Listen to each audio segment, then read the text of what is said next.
नमस्कार दोस्तों, आप सभी का स्वागत है मेरे चैनल गोपाल दीवानी में। आज हम आपको सुनाने जा रहे हैं शनिवार व्रत कथा। अगर आप मेरे चैनल पर नए हैं तो मेरे चैनल को सब्सक्राइब कर लीजिए ताकि नई नई वीडियो के नोटिफिकेशन आपके पास समय समय पर आते रहें। आइए शुरू करते हैं शनिवार व्रत कथा। एक समय स्वर्गलोक में प्रश्न उठा कि सबसे बड़ा कौन।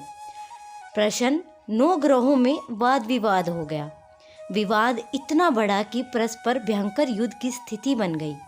निर्णय लेने के लिए सभी देवता देवराज इंद्र के पास पहुँचे और बोले, हे देवराज, आपको निर्णय करना होगा कि हम में से बड़ा कौन है। देवताओं का प्रश्न सुनकर देवराज उलझन में पड़ गए। इंद्र बोले, मैं इस प्रश्न का उत्तर देने में असमर्थ हूँ। हम सभी पृथ्वीलोक के उज्जैन नगरी में राजा विक्रमादित्य के पास चलते हैं। देवराज इंद्र सहित सभी ग्रह उज्जैन नगरी पहुँचे। महल में पहुंचकर जब देवताओं ने उनसे प्रश्न पूछा तो राजा विक्रमादित्य भी कुछ देर के लिए परेशान हो उठे, क्योंकि सभी देवता अपनी अपनी शक्तियों के कारण ही महान थे। किसी को भी छोटा या बड़ा कह देने से उनके क्रोध के प्रकोप से भयंकर हानि पहुंच सकती थी।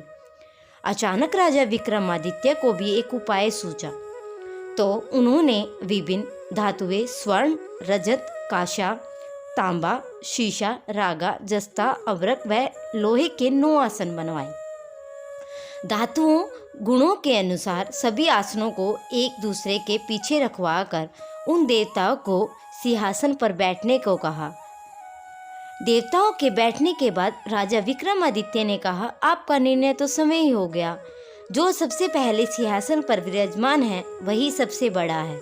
राजा विक्रमादित्य के निर्णय को सुनकर शनि देवता में सबसे पीछे आसन पर बैठने के कारण अपने आप को छोटा जानकर क्रोधित होकर बोले, राजा विक्रमादित्य, तुमने मुझे सबसे पीछे बैठाकर मेरा अपमान किया है।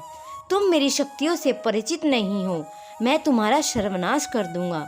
शनि ने कहा, सूर्य एक राशि में 1 महीने, चंद्रमा 100-1.25 महीने, मंगल 1.5 महीने, बुध और शुक्र 1 महीने, बृहस्पति 13 महीने रहते हैं, लेकिन मैं किसी राशि में 2.5 अथवा 7.5 साल तक रहता हूँ। बड़े बड़े देवताओं को मैंने भीषण दुख दिया है, अपने प्रकोप से पीड़ित किया है।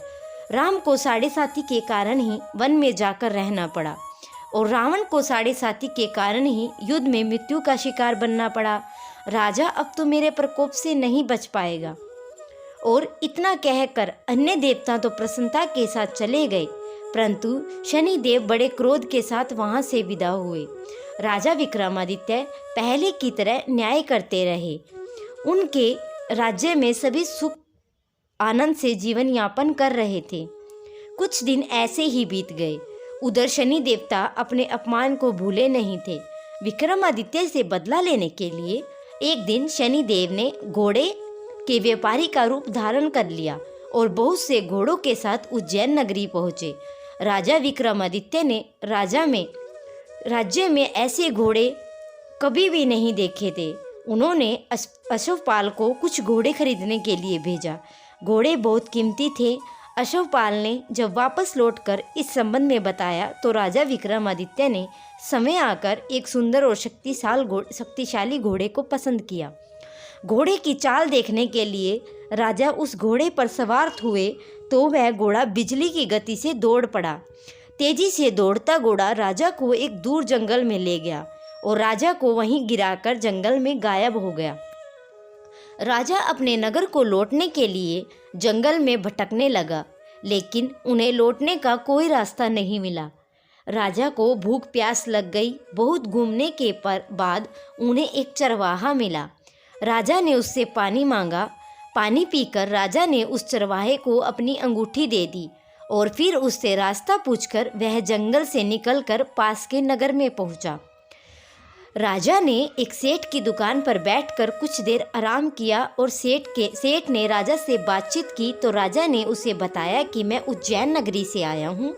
राजा ने कुछ देर दुकान में बैठने पर सेठ की बहुत बिक्री हुई। सेठ ने राजा को बहुत भाग्यवान समझा और खुश होकर अपने घर भी ले गया और भोजन कराने लगा। सेठ के घर में सोने की खूंटी पर एक हार लटका हुआ था। राजा को उस कमरे में छोड़कर सेठ कुछ देर के लिए बाहर गया। तभी एक आश्चर्यजनक घटना घटी। राजा के देखते देखते वो खूंटी उस सोने के हार को निगल गई। सेठ ने कमरे में लौटकर हार को गायब देखा तो चोरी का संदेह राजा पर ही किया, क्योंकि उस कमरे में राजा अकेला ही बैठा था। सेठ ने अपने नौकर से कहा, इस परदेसी को रस्सियों से बांधकर नगर के राजा के पास ले चलो। राजा ने विक्रमादित्य को हार के बारे में पूछा तो उसने बताया कि देखते ही देखते खूंटी ने हार निगल लिया था। इस पर राजा ने क्रोधित होकर चोरी करने के अपराध में विक्रमादित्य के हाथ पांव काटने का आदेश दे दिया। राजा विक्रमादित्य हाथ पांव कटवा कर उसे नगरी की सड़क पर छुड़वा दिया गया। कुछ दिन बाद एक तेली उसे उठाकर अपने घर ले गया और अपने कोहलू पर बिठा दिया। राजा आवाज़ देकर बैलों को हाँकता रहता और इस तरह तेली का बैल चलता रहता था। राजा को भोजन मिलता रहा। शनि के प्रकोप से 7.5 पूरी होने पर वर्षा ऋतु प्रारंभ हुई। राजा विक्रमादित्य एक रात मेघ मल्हार गा रहे थे।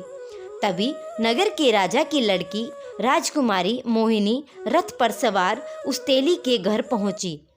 उसने मेघ मल्हार सुना तो उसे बहुत अच्छा लगा।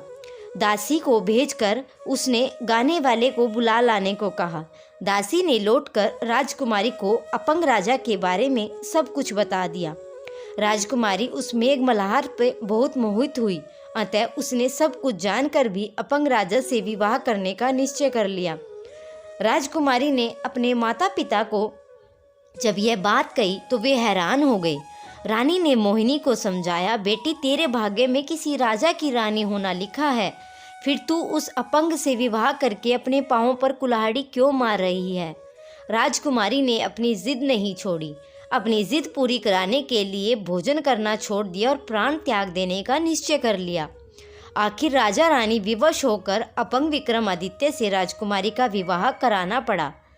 विवाह के बाद राजा विक्रमादित्य राजकुमारी तेली के घर में ही रहने लगे और उसी रात स्वप्न में शनिदेव ने राजा से कहा, राजा तुमने मेरे प्रकोप देख लिया, मैंने तुम्हें उस अपने अपमान का दंड दिया है। राजा ने शनिदेव से क्षमा करने को कहा और प्रार्थना की, हे शनिदेव आपने जितना दुख मुझे दिया अन्य किसी को मत देना। शनिदेव ने कुछ सोच कर कहा, राजा मैं तुम्हारी प्रार्थना स्वीकार करता हूँ। जो कोई स्त्री पुरुष मेरी पूजा करेगा, शनिवार को व्रत करके मेरी व्रत कथा सुनेगा, उस पर मेरी अनुकंपा बनी रहेगी। और प्रातःकाल राजा विक्रमादित्य की आँख खुली तो उसने अपने हाथ पांव देखकर राजा को बहुत खुशी हुई और उसने अपने मन ही मन में शनिदेव को प्रणाम किया और राजकुमारी को भी राजा के हाथ पांव सलामत देखकर आश्चर्य में डूब गई।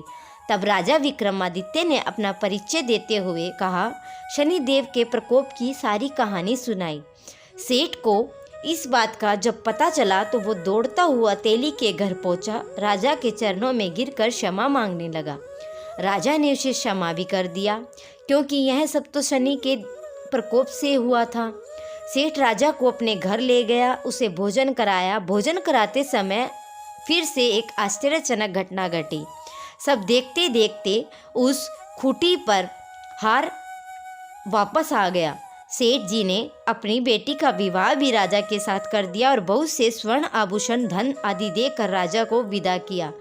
राजा विक्रमादित्य राजकुमारी मोहिनी और सेठ की बेटी के साथ उज्जैन पहुंचे और नगरवासियों में हर्ष से उनका स्वागत किया। और अगले दिन राजा विक्रमादित्य ने पूरे राज्य में घोषणा कराई कि शनिदेव सब देवताओं से सर्वश्रेष्ठ है। प्रत्येक स्त्री पुरुष शनिवार को उनका व्रत करे और व्रत कथा अवश्य सुने। राजा विक्रमादित्य की घोषणा से शनिदेव बहुत प्रसन्न हुए। शनिदेव का व्रत करने और व्रत की कथा सुनने के कारण सभी लोगों की मनोकामनाएं शनिदेव पूरी करने लगे और सभी आनंद पूर्वक रहने लगे। और जो भी इस कथा को सुनते हुए हुंकार भरता है और मन से इस कथा का स्मरण करता है, शनिदेव उसकी कृपा अवश्य सुनते हैं और सभी मनोकामनाएं अवश्य पूरी करते हैं।